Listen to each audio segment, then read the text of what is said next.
kanatti seeni akka of qusatu yakka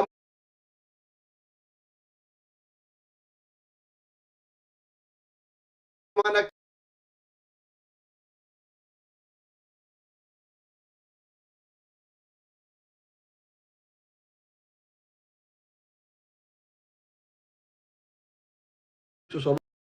haga qawwee biraatitti warra hidhatu jira.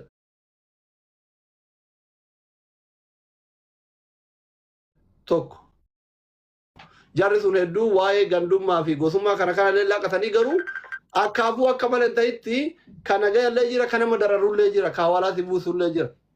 Tokko gurmuun tokko huduudarra jira jechuudha. Dimbara Yamaniitii fi Su'uudii kana jidduu karaa gaara akka miskanniin kanniin gaarreen dimbaraa kanarra warri jiru jira. Shiftaan akka shiftaatitti ka abbaa rabbiin laaffiseef dabarsu ka abbaa mootu akka laalee fuulli dabbare azabu jira jechuudha.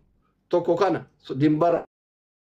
Lammata naannoo amma karaa waadii kana karaa kamisiin gabbaanii karaa taslis kana karaa waadii kana ilaa birkaatti bakka miskiinni dalagaa itti eeggatu jira akka kaayidaa magaacaa biyya kennaa sanii mahaxxaa waan jedhamu jira.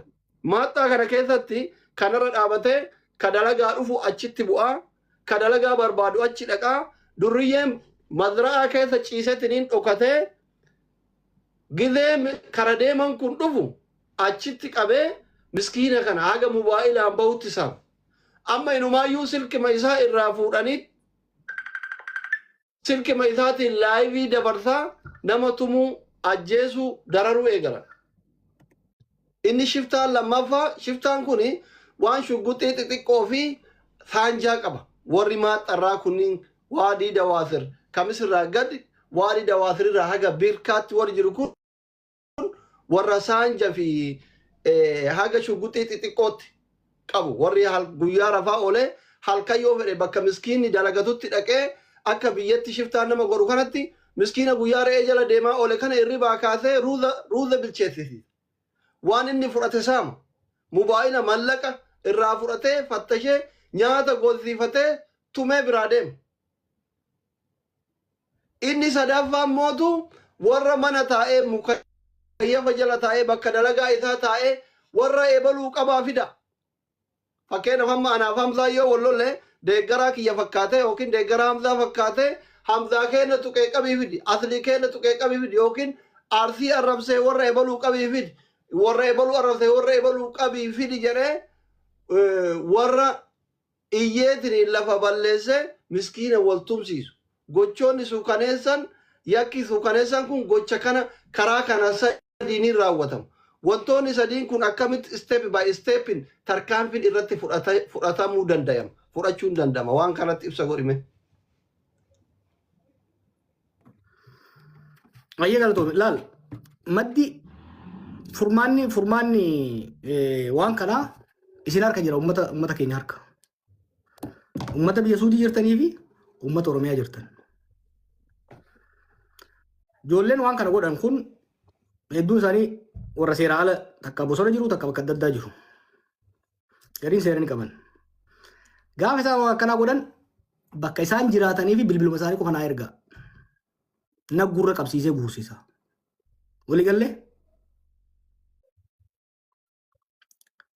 ijoollee baalagee akkanaan harkarra hin qabina. Maaliif amma tokko tokko deeggaraa keetii barnaan jedhan si faarsoo ture. I don't care maaliif ilmoo haadhatiyyaan taane. Miskiina ajjeefnaan miskiina nyaatee gara hin qabne kadheebuudhaan kokkeessaa goggoyitu. Miidhaa irraan geessifnaan maaliif gudeeda tokkoon wajjin hin dhalanne. Kun diina bineensa kun. Maaliif tokko miskiina zollamu jira. Lama namummaa fi oromummaa teenya nurra busheessu jira. Ankalee mataan shirna jechuu kaate viidiyoo sana hundalaalee. Maaliif ani jedhin jira beektaa amma qaamni kiyya naasuun qabu amata kudha meeqaan waan kana laalu jiraame. Geetaa iddoo saffaafaan bara ijoollee cafaqaatiin na dhageessisuu turanii. Argeetiin jira rakkoo meeqa. Jechuun viidiyoon na biraan dhufne hin jiru. Ta'ammaa garuu is beyond. Kun immoo itti yaadamee godhamaa jira Oromoo. Wanni amma godhamaa jiru kun ijoollee rakkoo keessa dabarte ijoollee sammuu shirjeettetti fayyadamaniiti. Oromummaan Oromootti akka hadhooytu. Akkuma gartan alaabaa fa'aa fannifataniiti. Alaabaa fa'aa fannifataniiti. Bishaan isaan irra caalii dhufan kana bar jaarraa abbaa gadaa fa'aan achi hafuu osoo danda'an bishaan san irra osoo deeman bubbeen fuutee harka Somaalee isaan buufte. Ifiifi miti. Jaarraan ilma fiudaala guddaati yeroo sana qobeetanitti. Nama sadoof kanaan jiraachuu danda'u. Biyya Arabaa isaan itti taphataniitti namni mana godhan kana isiniif jecha waan kana godhe. San abboonni keenya jaaran san akka namni jibbu. Namni gosummaasaa, sabummaasaa, namummaasaa akka jibbu irratti dalagamu jira. Kan akkamitti irraa aanna kayyatteef furmaanni tokko warri biyya Arabaa jirtan ijoollee akkanaa ni beektan. Nama hin beeku biyya san. Maqaan maatiyyattu kana qabachuu na dhiba. Tokko naannoo isaan jiran san nu ergaa. Hoggaa isaan waan san godhan keessattuu gaafa isaan laayivii dhufan. Lama bilbila isaanii nu ergaa. Maaliifin tokko laafaadha bara ammoo warra biyyoota Arabaa kanaan walitti haasa'anii si dhabamsiisuun laafaadha. Baay'ee ijoolleen bosona keessa jirtanii xiqqoo qawwee qabanneeti uumaan taanu jettan kun akka dur makiinaan isin ari'an. Na dhageessanii gurra sirriin dhageeffadha. Akka dur makiinaan isin ari'an. Gaafa asliin faana achi dhaqan makiinaan ari'uu danda'an ta'a. Amma duroomidhaan dhukkee isin irraa kaasan. Ammaa wanni gaafachaa jiru ture isaan keessaa. Ammaa tokko wanni harka irra qabanii maali beektaa? Uummata Oromoo uummata Itoophiyaa kanaatu nutti dallanaaf malee akka isaan badii walirra dalaganiif yakka isaan achi keessa dalaganiif. Bara manni qaanuunyi amma warruma suudii ka amma dura ijoollee waa itti murtaa'e mana hidhaa jirtu nu baasaa nu jala ajjeesinaa innee kadhataa turre saniini amma immoo wanjalanyaan nurraa qabaa jechaa jirra.